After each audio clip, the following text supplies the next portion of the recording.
I'm Fred Mack, CEO of Fam Spotlight and executive producer. We have great artists on the show today.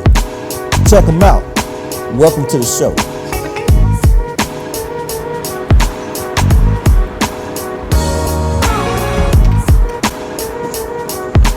My guest today is Walt Anderson, lead singer of the legendary group Kool and the Gang, with the hit song Sexy, and the list goes on.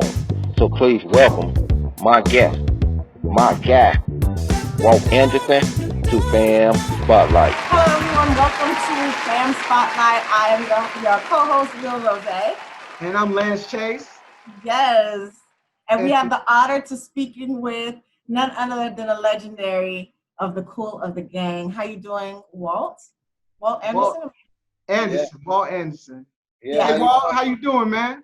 I'm doing great. How y'all doing? Good. Awesome. So let's thank Fred Mack for putting this together, and let's get right to it. So Walt, what you been doing with this quarantine, man? How you been surviving? What's it like over there? It's been cool, man. As you can see, I got my setup here at home. So this is what I've been doing every day, man. I wake up in the morning, I come right here, I start working on music. I start writing songs, and I've been really inspired, man. I haven't been home in a while because we travel so many days of the year. We travel about over 100 days of the year, so it's good to be home, staying put. I haven't been home for this long, and maybe over 4 years. So Wow. it's been nice being at home, being able to work on some music. So how has like the COVID, this whole pandemic, how has it affected you and your family? You know what? It's actually been a good thing for me because, like I said, I haven't been home this long. In 4 years, I got a wife, I got 2 kids. So it's allowed me, afforded me an opportunity to create more music at home. When you're on the road traveling, I still do it. I'm still able to write music and record while I'm on the road, but not like this, every day, waking up in the morning, usually it's a lot of traveling, and we're tired on the road, and my tardiness stops me from being able to record a lot. So I'm home, I'm recording, I'm spending time with family, we're cooking the house together, we're catching up on tons of movies, and so, it's been pretty good for me, and I haven't heard of many stories about friends or family being affected from COVID-19 thus far, so that's been awesome. That's a blessing. That's good. Yeah. That is such a blessing. Let me ask you, so have you picked up any new skills? Are you learning how to cook a couple of things? What have you been doing domestically in the house that you weren't used to doing? Yeah, I'm picking up a lot of new skills. I've been cooking. I knew how to cook before a little bit, but I kind of got a little rusty, so I had to kind of like get my skills a little back. I think I messed up the first dinner though, because we won't go into that, but I had a chance to redeem myself the second time, and everybody ate all of it up. So I got my cooking skills back. I'm a real big tech guy, so like I like electronic stuff, videography, photography. So I've been picking up my camera again and shooting some pictures, getting on the internet and learning some marketing things. Like I'm into all that type of stuff. So I've been really getting into that kind of stuff lately. Nice. So have you stayed in contact with any of the rest of the band members? Do you remember any advice that they ever gave you, or maybe something even recently? Yeah, we're in contact all the time. We're still working on music remotely. I think our last show was March. We were actually getting off of a cruise ship, and but luckily that cruise ship was safe. Yeah, right. Yeah. Yeah, but right after we got off, man, they put everything started shutting down after that. So since March, we've been here home. But yeah, we keep in contact all the time. I was just talking to Ronald Kelly's Bell for the past 3 days. Actually, every day we're working on something. So you guys make sure you stay tuned to the KoolandTheGang.com website and all their pages to know what's happening on that side of the camp. They'll tell you everything that's going on over there. But yeah, we're always in contact, and we're ready to hit the road again as soon as we are able to. So let me give a quick read to you. This is Fam Spotlight featuring Walt Anderson, lead singer of Kool and the Gang. And we want to thank Fred Mack for putting this together. So let's get a little into your background. I know you said you was a tech guy earlier. Tell me a little bit about how that biography thing came together, that picture that you put together on your website about your background. Yeah. So I started out in the church playing the drums. And it was just a small storefront church with my grandfather and my family. And my dad was playing the keyboard. And then I kind of worked my way from the drums to the keyboard, piano, and then started playing some songs. And I taught myself by ear to play the piano in church, playing for the choirs and different groups of people that came to the church. So that's kind of how I learned to play. So piano is my main instrument. And then later on, I play a little guitar now, but later on I started to get into writing music. And my brother had wrote my first rap. Shout outs to A. Stevens. He wrote my first rap song. And we had a rap group. So we were like rapping, and we were like the local celebrities, I guess, hometown celebrities at home, because we were able to put out music and put it in the stores right next to the shelf, right next to the other artists that were big time right there. It was called something called consignment. And we figured out a way to get our CD there. So everybody at home was like, yo, how'd you do that? Like, so we were like the local celebrities, you know, because they didn't know how we did it. We were in every store locally, and we sold out all our CDs. And so the very first thing, the very big first thing that I did was making the band too with P. Diddy and MTV. So I was on that show, and I went in line to rap. Like, I had to rap all together, and I had my keyboard with me because I had a track that I had made that I wanted to rap to. The guy Dennis, he took me to the audition, and so I was in line to rap, and it was like hundreds of people in Philadelphia outside. And as I got closer and closer and closer, like you can hear the last few people do their audition. Right. You know, you can't see it, but you can hear it because, you know, the door's right there. So all you hear is a bunch of rappers like, yo, getting ready to start. And then they're like, all right, thank you, you're done. And I'm like, dang. So I'm wondering, like, what am I going to, like, I hope that don't happen to me. Right. So I got in line, and I had my keyboard, and I decided the last minute, I said, I'm going to sing. I had this one song that I wrote, and I was like, you know what? I'm going to play that song, and I'm going to sing it. And played it. The audible, huh? Change direction. Man, right at the last minute. Yeah, and so I played it, I sang it, and they let me perform for about a minute and a half. And then after that, they stopped me and they told me to go to this other room. I didn't know if I made it or not. And when I went to the other room, that's when they had you sign all this paperwork. So I was like, oh, okay, I guess I made it. So I made it to the next round and the next round, and eventually we performed in front of Diddy, and they let me play my keyboard and sing. And I've been doing that ever since, man. I stopped rapping ever since. Right. So you made the show? Did Diddy run you around New York? I was just about to say, yeah. So I was on Making the Band 2 first season. So it was the first Making the Band that Diddy ever did was the one I was on. So that the group, I didn't make the band, but I was on the whole show, the whole full season, every day of taping. Dope. And the last day, as you know, people got eliminated each week, but the last day was, you know, we all, I think 10 or 13 of us sat at a table, and he picked 6 to be a part of a group called The Band. And I was at that table. I didn't get picked to be part of the band, but I was there at the when he did pick the group, and that did open up a lot of doors for me since then, man. So shout out to Diddy, huh? Yeah, shout out to Diddy, yo. Shout out to Diddy. How was, so when you said they opened a lot of doors, like what was like as soon as you got off the show, how was like the experience? Like, I mean, I know you just told us kind of what the experience was, but the experience after the show. So what was it like? You just got phone calls, people just finding your number? Something like that. Yeah, I have met a lot of different people. I got management. I traveled to Europe a few times to do shows. Like, it was crazy because like right after the show, like I was like one of the laid back guys on the show. So they really aired.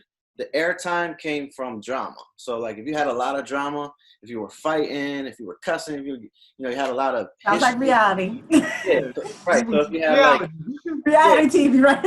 yeah, so some of the guys were like getting in trouble and coming home from jail, like just different stuff was happening. And I was a laid back dude, so I was just there to write and sing, and try to make the band. But I didn't know how it would be aired until after it was over and they aired it, so I could see like it was like, oh, this is real reality TV. But after the show, I brought all that up to say this, like even with the airtime that I did get, which was minimal, though I was there the whole show, but I didn't get any drama. So, but the airtime that I did get, man, I couldn't walk anywhere. I couldn't go to the mall. I couldn't go to events without people. Oh, that's the guy, So, so you were a reality superstar at that point. Yeah, at a moment in my life, yeah, that happened. So, and then I went to Germany because I don't know how that happened, but the management set up, or I don't know if they knew somebody in Germany, and they How is Germany? I've never been. It's cool. Yeah, it's nice. It's a nice place, nice vibe. We went there to do a few club dates to sing, and man, that was surprising to me too, because when we went there, they were a little behind, so the show aired later. So when we went there, it was even times 10, like people like recognizing, and I'm like, well, that's crazy, because I'm like, I only had a few spots of airtime, and then they still notice it. But I guess the reruns, really make a difference. TV is crazy. So it was a great experience. It opened up a whole lot of doors for me. Even today, just being able to have that on the resume, it at least makes people pay attention to people that wouldn't have paid attention before. So jumping off of that, your career, you started doing solo projects, and how'd you end up with Kool in the Gang, man? How'd you get to Kool in the Gang? Okay, so after making the band, after stuff started dying down, I was working at the church. I was playing the organ for church again, another church. And you went all the way back to your roots, huh? You came all the way back down, huh? Yeah, no, I never left that, man. I always, even when I was traveling and doing different things, when I come home Sunday, that's where I would be on the organ. So I was playing and working. I'm still writing music, things like that. And the guy I mentioned earlier, Sky Dennis, he knew somebody that knew the Kool in the Gang camp management. He had a CD, and he ended up going to one of the family events and playing it for him. And from that moment on, shout outs to Adele band. From that moment on, they wanted to work with me as an artist and a writer, and they just so happened to be working with Kool in the Gang because they're family members too. So they were working on some music, and they were like, "Hey, Walt, we're working on some music. See what you can do with these tracks here." So I took the tracks home. I wrote to them. I sent them back in the email. They loved them. And Ronald Khalis Bell, which is one of the founders of Kool in the Gang, he said, "Yeah, I got to meet this guy." So he invited me to his house, and we had a conversation about them using the material or me singing it and traveling the world and, having this experience with them. And he said, think about it, make a decision. Obviously, I thought about it and made the decision real quick. Right. To world with Kool in the Gang. So, and that was to be the lead singer, or just at first? That was to sing one song. Really, I had one song that they put out. What's the name of it? It's called That's Sexy. Called Sexy. Where'd you get yours? Oh, DJ Life. We got that song. Let's okay. Hear a little bit. All right, cool. Oh, DJ. Turn it up a little bit. Can you hear it? Yeah, I hear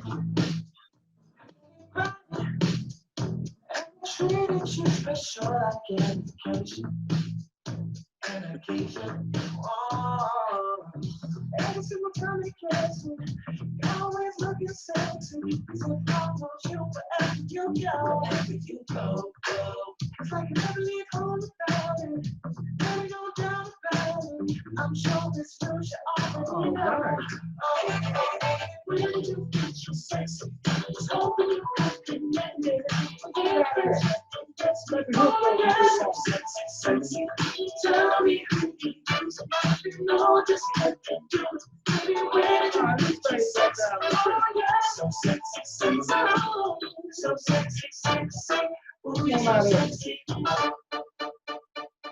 So wait a minute. You mean to tell me a church boy, good old church boy like yourself, is thinking about sexy all the time? Obviously. Yeah, you That's know, the joint, man. So that puts you on, huh? you know, church folks are the worst folks. I was just about, okay? Don't get it twisted. So when you, oh, sorry, go ahead. Go ahead, Rose. Oh, so I was gonna say, so while joining the group, I'm Uh-huh. sure there was a lot of different things that you were used to, that you're used to as an artist, as they are as a group and artist as well.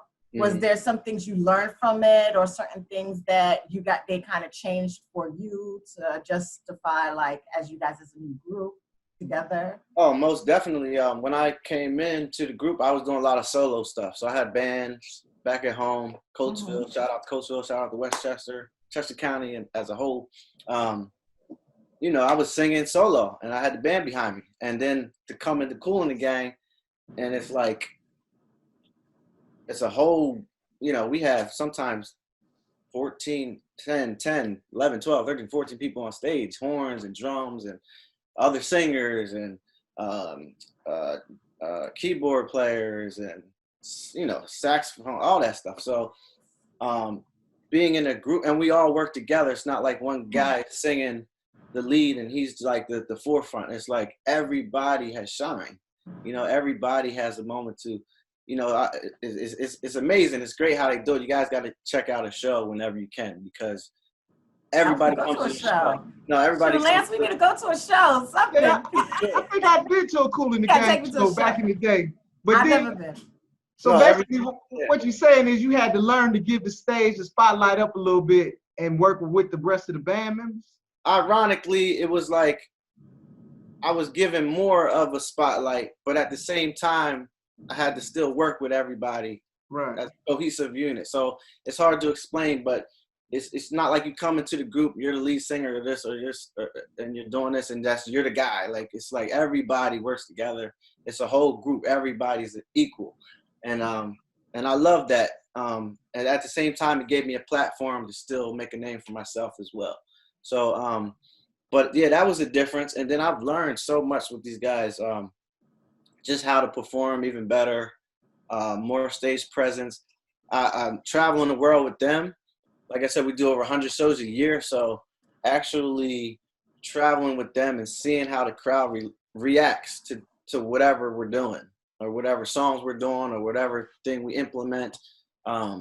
It really helped me kind of build my songs and the stuff that I'm writing. And it kind of changed the way that I view a lot of my writing techniques and stuff, just to see, now that I know what moves the crowd, you know, I can kind of like pen what I need to pen in order to, you know, possibly have a hit record.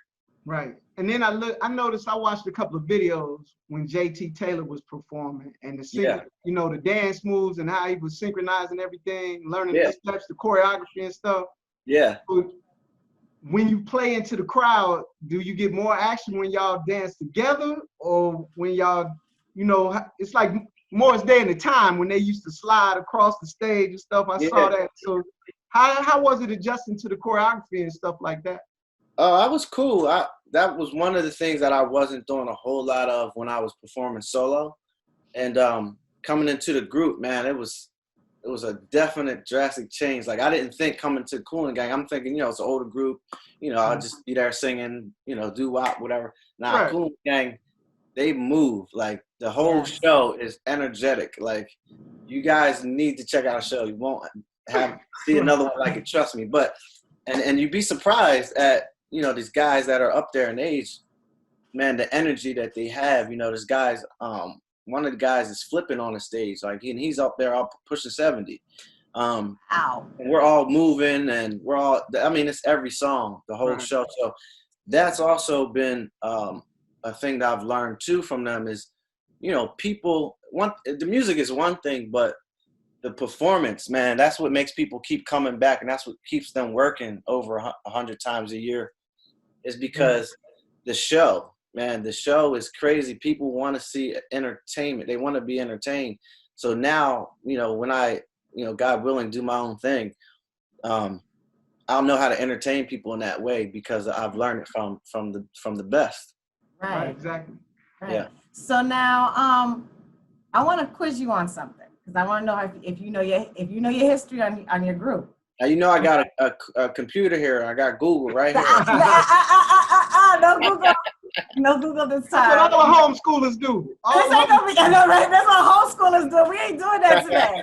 Just a little quick, just give me one of the other names Kool and the Gang were referred to at, or they, you know, they had a lot of names they came up with back in the day. So give me, I'll say one, but if you could give me three. No, don't give me one. Don't give me one. The Jazzy Acts, Kool and the Flames. Okay. That's all I know for right now. Okay. Yeah. I'll let you get that one. I just needed one. All right. Yeah. So following up on that, I'll go with getting in the group. How familiar were you with the material? Like, what was the songs that you knew, and what songs did you had the ones that took you a while to get under your belt? Like, what's your favorites? Surprisingly, like when I joined, I had to learn some songs, obviously, but I didn't know how much Kool and the Gang music I already knew as I was learning the songs. And that's what a lot of people say too when they come to the show. Like, they're like, okay, Kool and the Gang. Like, they know Celebration, you know. Right. They know some stuff. But then when we play like Get Down on It, Ladies Night, Summer Madness, Joanna, Cherish, Tonight, Jungle Boogie. I mean, there's so many songs, and it's like, wow, like this is all them. Like, you know, that's a lot of people say that, and that's the same thing I said when I joined the group. Like, wow, like all these songs. Like, we do an hour-and-a-half show, and we could do an hour and a half more of just other material because they just have so many hit records. So it wasn't that hard learning the songs because I kind of knew them. It was just kind of getting the words exactly right. Because this is one of the most sampled bands of all time. I think they were sampled maybe almost 900. I'm not sure how many times, but they're one of the most sampled bands ever. So I've heard their music time and time again and didn't even know it. You know, Diddy sampled it. It's in other music. Will Smith sampled them. Everybody sampled Kool and the Gang. So I've heard this music a lot before I joined the group. So it was kind of like an easy transition. I just had to learn like exactly what they wanted and how the words went exactly. You know, I might have been singing a few words wrong before, but now I know.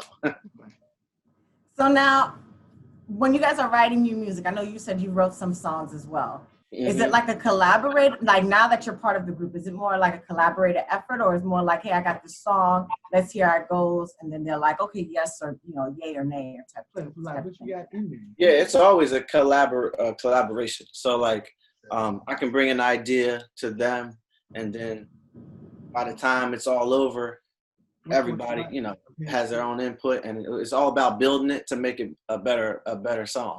And then they can bring an idea to me, and I'll build from there, and then we'll send it back. So it's a lot of sending back emails. By the time it's all done, like everybody's put their input in it, and it's, you know, it's like a family, you know. Yeah. Speaking of that, I think DJ for Life has one of your songs we're gonna queue up. One of yours. One of mine. Okay. Yeah, one of yours. Uh-oh. And he said he got a couple of yours that he liked, so he's gonna play one of them in a second.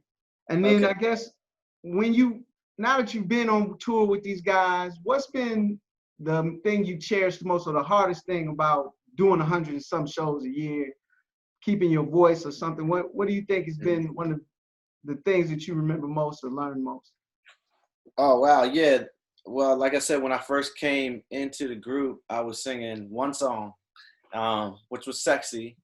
And then for the rest of the show, I was singing background. So, you know, I think a year and a half later or so, something like that, roughly, I started to do more songs. And now I sing half the show. It's not just me singing lead. It's another guy singing lead named Shawnee McQuiller. And he's been there for over 20-something years singing lead. So we share the show now, like, so it's half and half, kind of, if you will, about half and half the show. But one thing I did learn, man, when I was singing one song, I could do a lot more, staying up late, not taking care of my body, running around. But the first few shows where I actually sang the whole way through, man, I had to cut things out. It was definitely a difference. So I had to like get more sleep, get more rest. And the other thing that's, I guess, would be hard about it is a lot of travel. There's a lot of wear and tear in the bodies, a lot of plane flights, a lot of hotel rooms, a lot of sleeping, sitting up just like this. We've got to find sleep when we can on a plane. Because most of our days is we do over 100 shows a year, but you got to add in all the travel days with that too. So you're talking already 200 something shows. 200 days out of the year you're gone. So the hard thing is definitely being away from family so much. That's why I'm kind of enjoying being home now with the quarantine, because I haven't been home this much and like since I've been with the group, which is about 4 years. So that's the hard part, is being away from family, and I have a 2-year-old daughter, and seeing her life and her grow up, the past 2 years. I've missed a lot of stuff, but thankfully I've been home for a lot of it too. So it's been great either way. So I was about to ask something similar to that, but you could probably also help me out with that. So as far as like the challenges in the group, like what are the pros and cons you would say as far as being part of a group in general? Part of a group? Or just even being an artist. Oh. What would you find as your pros and cons? Wow, I've always been a fan of gravitating and putting people in your circle that are better than you. So that is definitely a plus. Being able to learn the ropes from these guys. Just first of all, just these guys, these legends, is being able to learn the ropes that they paved the way, and for them to kind of like be there for guidance and to tell me, hey, you need to do this, or no, don't do this. And that's been great. And even in a group that might not be so legendary, just to having more than yourself coming up with ideas and more than your own opinion for different things is awesome. One of the cons,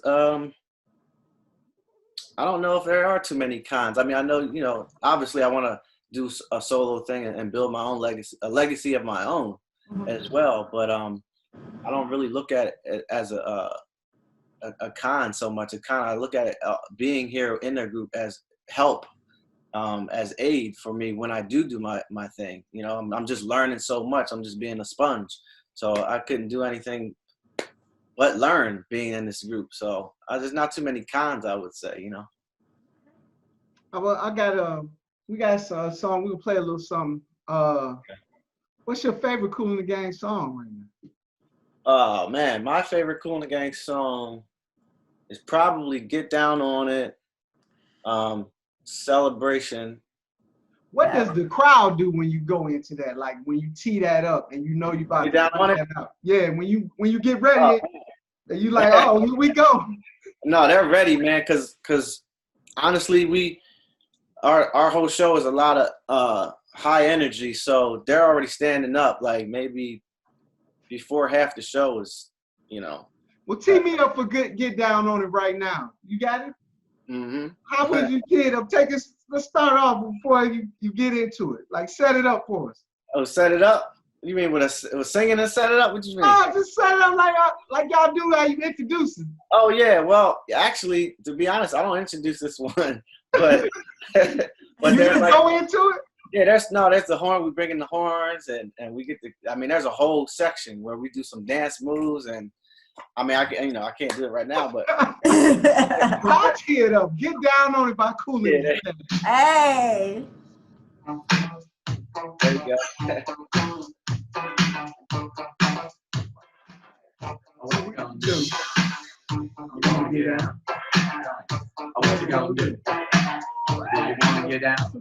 16 bars. You Fred, where you want to go to 2 o'clock? Sound like it's a crowd in there.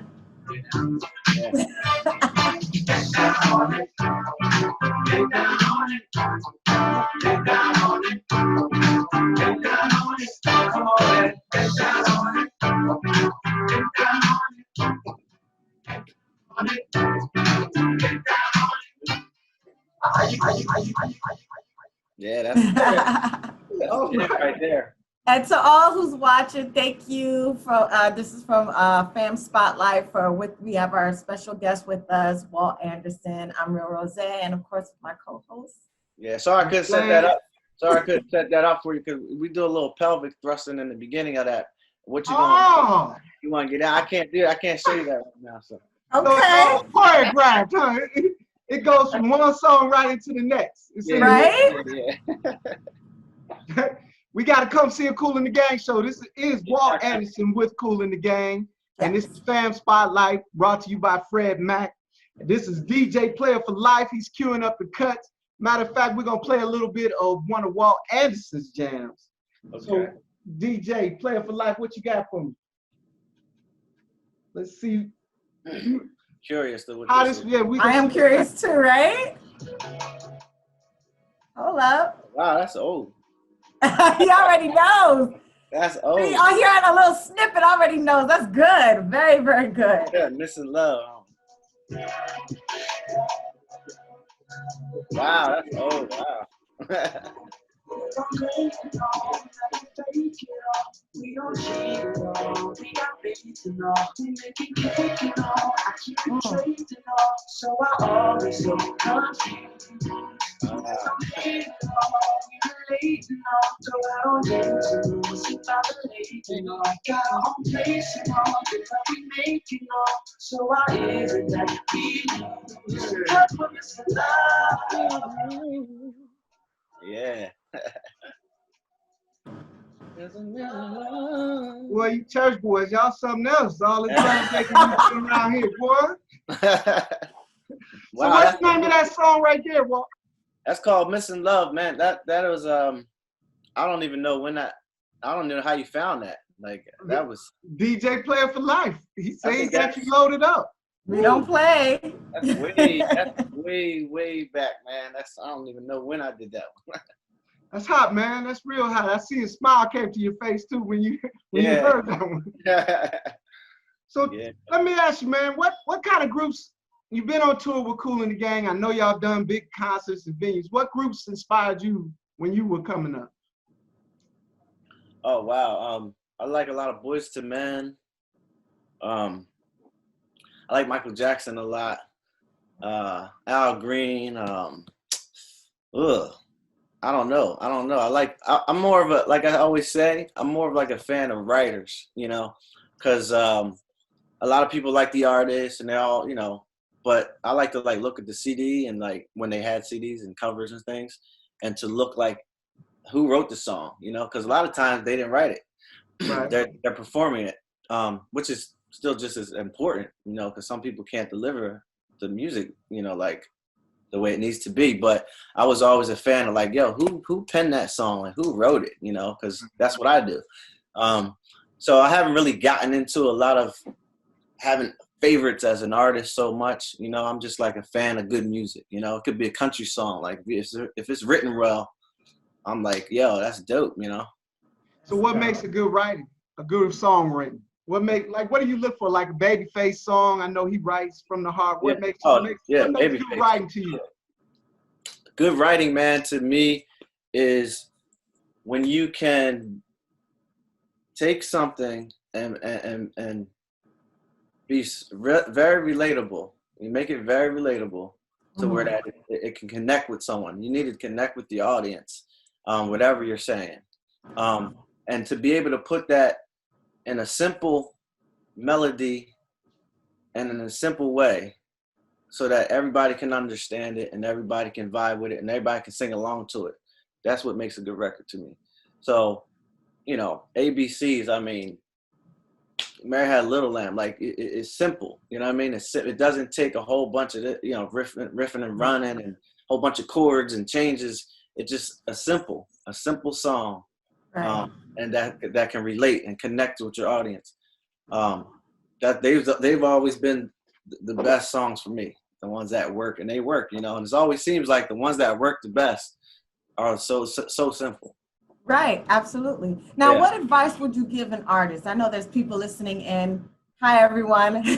I know they're all listening in, and they definitely want to know. I mean, you coming in, being part of a legendary group. What is some advice would you give some, artists who are listening in who want to be in your position? I'm sure there's a lot of people who would love to be in your position at this moment.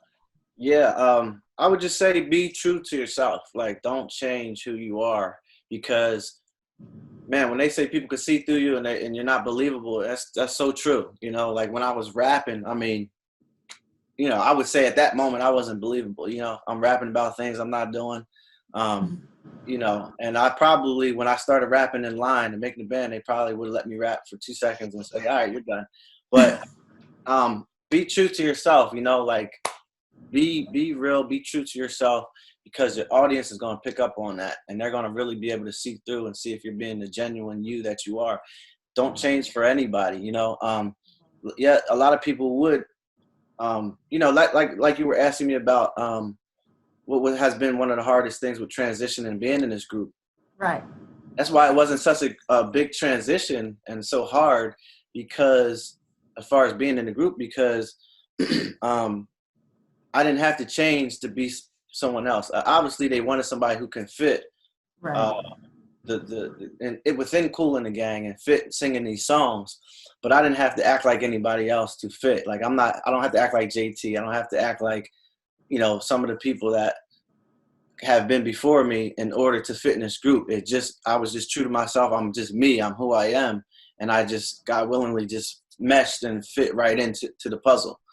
So if I were someone else, I might not have fit as well. So I would just say, just be to yourself, be true to yourself, and be who you are, and your gift will make room for you. You will find a lane if you be true to yourself. All right. Once again, this is Fam Spotlight featuring Walt Anderson of Kool and the Gang, and this is brought to you by Fred Mack. I would like to, we're coming up, we got like 3 minutes left to the end of the hour. So I had a couple quick questions that I wanted to hit you with. So Kool and the Gang has always been reinventing themselves, and I wanted to know, where do you see you guys going now in the future, and how you guys are going, what sound you guys are looking forward to bringing out now? Oh, wow. To be honest, that's actually a question for them. The originals, there's 4 originals left, and I wouldn't really know how to answer that. I just know that we're excited to get back on the road and perform for all the fans. That's really all I can say about that, man. But there's definitely material coming out, and we're just excited about the future and what's to come. Who are the originals that are left? Ronald Calise Bell, Dennis Thomas, we call him DT. Yeah. George Funky Brown, George Dennis. I'm sorry, George Funky Brown. And then we have Kool himself. He's the bass player, and his name is Robert Bell, and they've been here for over 50 years. So now another quiz time. I got you on another quiz now. Oh, so man. now I want to know. I mean, you already said some of the songs. Let me pull out my Google real quick. But don't you pull up the Google this time. This should be an easy one. Okay. You know some of the songs already. Yep. Legendary songs classics. Mm-hmm. Name some of the movies they've been in. The songs have played on the soundtrack, or played in the movie, or played in. Wow. I'm gonna say 2. Give me 2. Oh man, I gotta give you 2. Just 2. All right, give me 1. Give me John 1. Travolta. Saturday Night Fever. Saturday Night Fever. That's 1. Okay. They were just in a recent movie too. They're always in movies. I know, but it's crazy. I can't think right now, but well, you gave me 1. I know Celebration's been in a lot of wedding movies. Well, that's it. I mean, so of course, yes. I didn't even realize when I was researching. I didn't even realize they were also in Pulp Fiction. Yeah. That I was like, oh, that was them. Yeah, see. They're in like a lot of new movies. Like there's like a animated movie they're in too. Really? Oh man. Yeah, well, I gave you one. I gave you You one. gave me one. You gave me. I want to just Let's make get sure. Fred back in here, and DJ Player for Life is gonna give us a little celebration while I switch out and Fred will come in to get his little 2 cents in and say his piece like Russell Simmons does. And this has been wonderful, man. It's been nice to meet you, man. I really enjoyed it, man. And good luck. Yes, thanks, Lance. Yeah. Thank y'all for having me. Go Yeah. ahead, DJ Player. Yes. You are now watching Fam Spotlight. Here comes the man. Fred Mack about to come in here. The man of Fam Spotlight. Hey, Fred, how are you? Hey. Hey. How you doing, Walt? What's up? How you doing, man? I'm doing good. I'm doing good. Hey, thank you for this interview. Oh, no, Really, thank you. we appreciate you. It's an honor to have you on Fam Spotlight today. Oh, man. Thank Much you. love to you. Much love to you. Thanks for having me. Anytime. And you always welcome to come back whenever you're ready. Okay. And don't forget to tell us those tour dates after the quarantine now. Oh, no. Yeah. coolinagang.com. They have all the dates on there. I promise. Okay. Much love to you. Yes. All right.